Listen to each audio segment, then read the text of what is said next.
Em 2015, no estado de Pernambuco, no Brasil, 62 membros da Sociedade de Advogados J. Reuben Clark colaboraram com o Procurador do Estado na investigação dos desafios legais dos utentes de 4 lares de idosos. Durante 5 horas, num sábado, os advogados entrevistaram mais de 200 utentes, um a um, os quais tinham sido funcionalmente esquecidos pela sociedade. Durante as entrevistas, descobriram diversos crimes cometidos contra os utentes idosos, como abandono, maus tratos e apropriação ilegítima de fundos. Um pilar fundamental desta sociedade de advogados é cuidar dos pobres e necessitados. Apenas 2 meses mais tarde, o procurador apresentou queixa contra os responsáveis. Esta ajuda é um exemplo perfeito dos ensinamentos do rei Benjamim de que, quando estáis a serviço do vosso próximo, estáis somente a serviço do vosso Deus. Uma utente que entrevistei pessoalmente durante o projeto Pro Bono foi uma senhora de 93 anos com um coração bondoso chamado Lúcia. Muito grata pelo nosso serviço, ela disse na brincadeira: "Casa comigo." Surpreendido, respondi: "Olha para aquela linda jovem. Ela é minha esposa e a procuradora do Estado." E ela rapidamente retorquiu: "E então?" "Ela é jovem, bonita e consegue facilmente casar-se de novo. Tudo o que eu tenho és tu."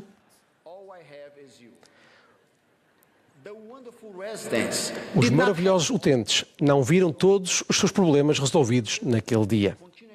Continuaram, sem dúvida, a passar por dificuldades de tempos em tempos, como os jarditas nos seus barcos na desafiadora jornada para a Terra Prometida, submersos nas profundezas do mar, em virtude das ondas gigantescas que se quebravam sobre eles.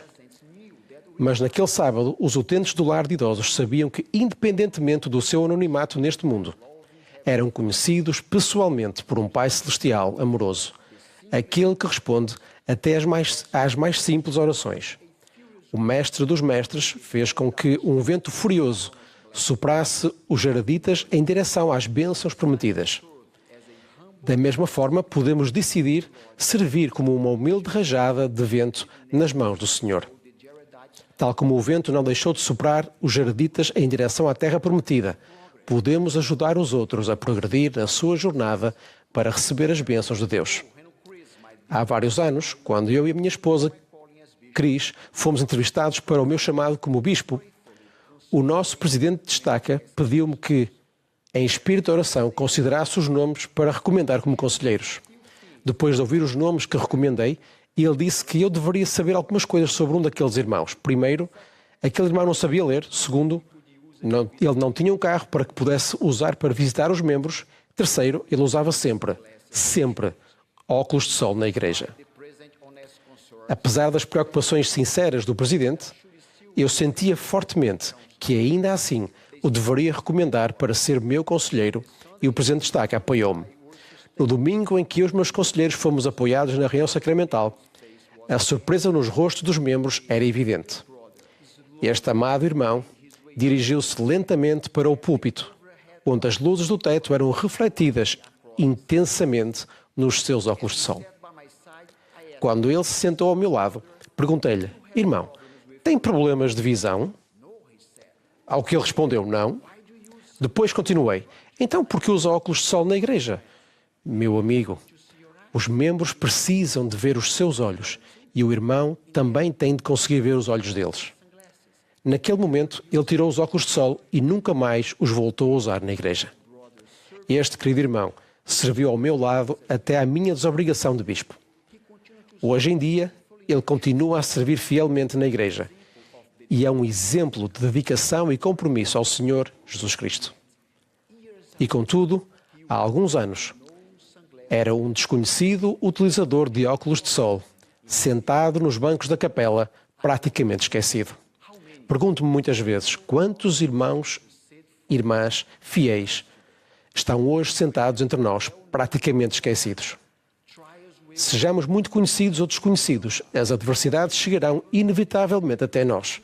Ao nos voltarmos para o Salvador, Ele consagrará para nós as nossas aflições para o nosso benefício. e ajudar-nos a enfrentar as nossas adversidades de um modo que facilita o nosso progresso espiritual. Quer sejamos utentes de um lar de idosos, um membro julgado erroneamente ou qualquer outra pessoa, podemos ser o vento que não deixou de soprar ao trazer esperança e guiar os outros ao caminho do convênio. O nosso amado profeta, o presidente Russell M. Nelson, fez um convite entusiasmante e inspirador à juventude. Reafirmo com firmeza que o Senhor pediu a todos os rapazes dignos e capazes para se prepararem e servirem uma missão. Para os rapazes santos dos últimos dias, o serviço missionário é uma responsabilidade do sacerdócio. Para vós, irmãs jovens e capazes, uma missão é também uma poderosa, porém opcional, oportunidade. A cada dia, milhares de rapazes e raparigas respondem ao chamado profético do Senhor ao servirem como missionários. Vocês são incríveis e, tal como disse o presidente Nelson, podem exercer uma influência maior no mundo do que qualquer outra geração anterior. Claro que isso não significa que serão a melhor versão de si próprios no momento em que puserem o pé no centro de formação missionária. Em vez disso, podem sentir-se como Néfi, conduzidos pelo Espírito, não sabendo de antemão o que deveriam fazer. Não obstante, seguiram em frente. Talvez se sintam inseguros, como Jeremias, e queiram dizer, não sei falar, porque ainda sou menino. Podem até ver as vossas limitações pessoais e ter vontade de gritar com Moisés, Senhor, eu não sou homem de que bem fala, porque sou pesado de boca e pesado de língua. Se algum dos nossos poderosos e amados rapazes e raparigas está a ter este pensamento, lembrem-se que o Senhor já respondeu. Não digas que és o menino, porque aonde quer que eu te enviar, irás. E ele prometeu, vai, pois, agora, e eu serei com a tua boca e te ensinarei o que has de falar. A vossa transformação do vosso ser natural para o espiritual ocorrerá linha sobre linha, preceito sobre preceito, ao se esforçarem sinceramente por servir Jesus Cristo no campo missionário, através do arrependimento diário, da fé, da obediência exata e do trabalho árduo, para encontrar constantemente, ensinar arrependimento e batizar conversos. Apesar de usarem um crachá com um nome, por vezes podem sentir-se irreconhecíveis ou esquecidos. No entanto, têm de saber que têm um Pai Celestial perfeito, que vos conhece pessoalmente, e um Salvador que vos ama. Terão líderes de missão que, apesar das suas imperfeições, vão servir-vos como o vento que não deixou de soprar, para vos guiar na vossa jornada de conversão pessoal. Na terra que mana leite e mel, irão servir a vossa missão, renascer espiritualmente e tornar-se discípulos de Jesus Cristo para toda a vida, à medida que se aproximam dele. Podem vir a saber que nunca serão esquecidos. Embora alguns tenham de esperar muito tempo para obter alívio, pois não têm homem algum que os possa ajudar, o Senhor Jesus Cristo ensinou-nos que Ele não se esquece de ninguém. Pelo contrário, Ele foi um exemplo perfeito de ministração individual em cada momento do seu ministério mortal. Cada um de nós e aqueles que nos rodeiam enfrentam as suas próprias tempestades de oposição e ondas de adversidade que nos submergem diariamente. Mas o vento não deixará de soprar em direção à terra prometida e assim seremos impelidos pelo vento.